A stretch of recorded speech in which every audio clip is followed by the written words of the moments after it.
నమస్తే friends, welcome to our channel.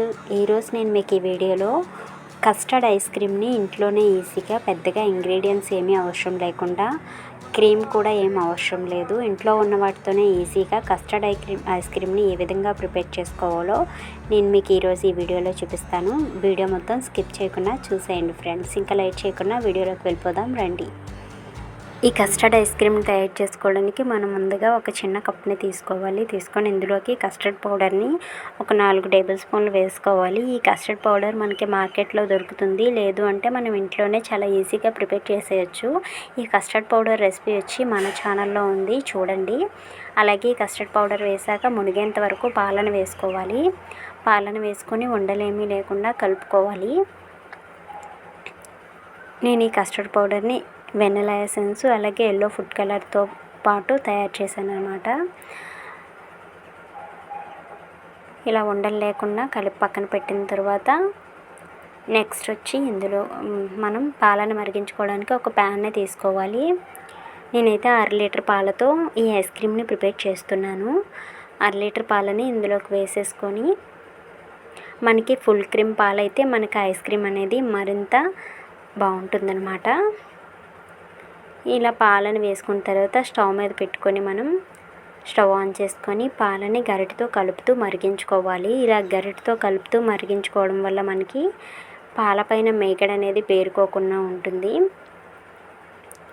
చూసారా పాలపైన మేగడ ఎలా పేరుకుపోతుందో?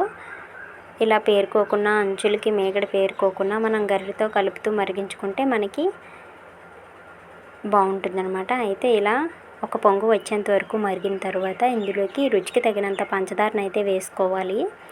వేసుకొని పంచదార కరిగేంత వరకు ఇలా గరిటెతో కలుపుతూ మనం కరిగించుకోవాలి. పంచదార పూర్తిగా కరిగిపోయాక మనం ముందుగా కలిపి పక్కన పెట్టాం కదా కస్టర్డ్ పౌడర్ పాలని, ఆ పాలను అయితే ఇందులో వేసుకోవాలి. నేను కస్టర్డ్ పౌడర్లో ఎల్లో ఫుడ్ కలర్ వేయడం వల్ల అదే సరిపోయింది నాకు. లేదు మనకి ఐస్ క్రీమ్ మరింత కలర్ఫుల్గా రావాలి అంటే సాఫ్రాన్ కానీ, కుంకుమ పువ్వును కానీ, లేదంటే ఎల్లో ఫుడ్ కలర్ని కానీ కొంచెం ఇదే టైంలో ఇందులో వేసేసుకుంటే సరిపోతుంది. అలాగే వెనిలా ఎసెన్స్తో నేను కస్టర్డ్ పౌడర్ తయారు చేశాను కదా, సో నేను ఇందులో వెనిలా ఎసెన్స్ వేయట్లేదు. ఇదే టైంలో వెనిలా ఎసెన్స్ కానీ, లేదంటే యాలకుల పొడిని కానీ వేసుకుంటే సరిపోతుంది. మనకి మంచి ఫ్లేవర్ వస్తుందన్నమాట. యాలకుల పొడి అయినా పర్లేదు, వెనిలా ఎసెన్స్ అయినా పర్వాలేదు, వేసుకొని మనం కలుపుకోవచ్చు. అండ్ ఇంకొకటి, ఈ కస్టర్డ్ పాలని ఇందులో యాడ్ చేసేటప్పుడు సిమ్ని మీడియం ఫ్లేమ్లోకి అడ్జస్ట్ చేసుకొని ఇలా మరిగించుకోండి. చిక్కబడేంత వరకు మరిగించుకోవాలన్నమాట. మనకి ఇది మరి కాస్త చిక్కబడిపోయి ఇలా క్రీమీగా తయారైపోతుందన్నమాట.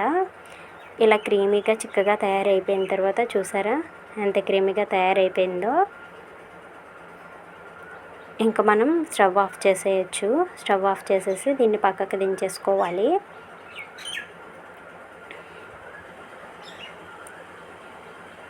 స్టవ్ ఆఫ్ చేసి పక్కకి దించిన తర్వాత మనం చూసారా ఎంత క్రీమీగా తయారైందో? ఇప్పుడు దీన్ని కలుపుతూ చల్లారి పెట్టుకోవాలన్నమాట గరిటెతో, లేదంటే పైన మేగడ పేరుకుపోతుంది. ఇలా కలుపుతూ కాసేపు చల్లారి పెట్టిన తర్వాత పూర్తిగా చల్లారేంత వరకు పక్కన వదిలేయండి. పూర్తిగా చల్లారిన తర్వాత చూపిస్తున్నాను చూడండి.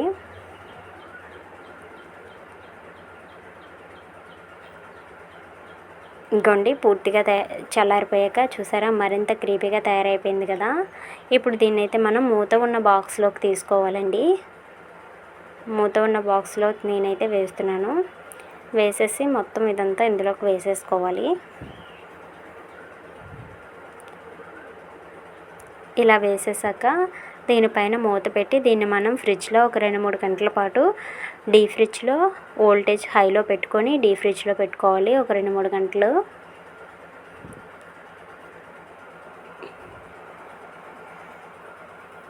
రెండు మూడు గంటల తర్వాత తీసి చూపిస్తున్నాను చూడండి. చూసారా దగ్గర పడిపోయింది ఇదంతా. ఇప్పుడు దీన్ని మనం ఒక మిక్సీ జార్ తీసుకోవాలి. మిక్సీ జార్ తీసుకొని మిక్సీ జార్లో దీన్ని వేసేసుకొని ఇందులోకి మీ దగ్గర ఫ్రెష్ క్రీమ్ ఉంటే వేయొచ్చు, లేదు అంటే పాలపైన మేగడ అయితే వేసుకోవచ్చు. నేనైతే పాలపైన మేగడ కలెక్ట్ చేసి పెట్టాను, అదైతే ఒక 4 టేబుల్ స్పూన్లు వేస్తున్నాను. వేసి మిక్సీ పట్టేటప్పుడు చాలా స్లోగా మనం మధ్య మధ్యలో ఆపుతూ ఒక 2-3 సార్లు మనం స్లోగా మిక్సీ పట్టుకుంటే సరిపోతుంది, లేదంటే కన్సిస్టెన్సీ అనేది మరీ పలుచబడిపోతుంది. ఇలా స్లోగా మిక్సీ పట్టిన తర్వాత మనం దీన్ని మరలా అదే బాక్స్లోకి వేసేసుకోవాలి. మీరు ఇదే టైంలో ఇందులో కావాలంటే డ్రై ఫ్రూట్స్ని యాడ్ చేసుకోవచ్చు. నేనైతే డ్రై ఫ్రూట్స్ తర్వాత వేద్దామని ఇప్పుడైతే వేయట్లేదు. ఇలా వేసేసి దీనిపైన మూత పెట్టుకొని మళ్ళీ డీప్ ఫ్రిడ్జ్లో ఒక 12 గంటల పాటు పెట్టుకోవాలి. మనం 12 గంటల పాటు డీప్ ఫ్రిడ్జ్లో పెట్టుకుంటే మనకి బాగా ఇదైతే గట్టిపడుతుంది. ఇప్పుడు 12 గంటల తర్వాత ఫ్రిడ్జ్ నుంచి తీసి చూపిస్తున్నాను చూడండి. చూసారా, మనకి ఐస్ క్రీమ్ అయితే తయారైపోయింది. కొంచెం ఫ్రిడ్జ్ నుంచి తీసిన తర్వాత ఒక 5 నిమిషాలు అలా పక్క నుంచి తర్వాత సర్వ్ చేసుకుంటే మనకి సరిపోతుందన్నమాట. మీ దగ్గర ఐస్ క్రీమ్ సర్వ్ చేసుకునేది ఉంటే దాంతో తీయండి, లేదంటే ఇలా నేనైతే లోతుగా ఉండే ఇలా గరిటెతో తీస్తున్నాను. ఇలా తీసుకొని చూసారా ఎంత బాగా వచ్చిందో, చూస్తుంటేనే నోరు ఊరిపోతుంది కదా.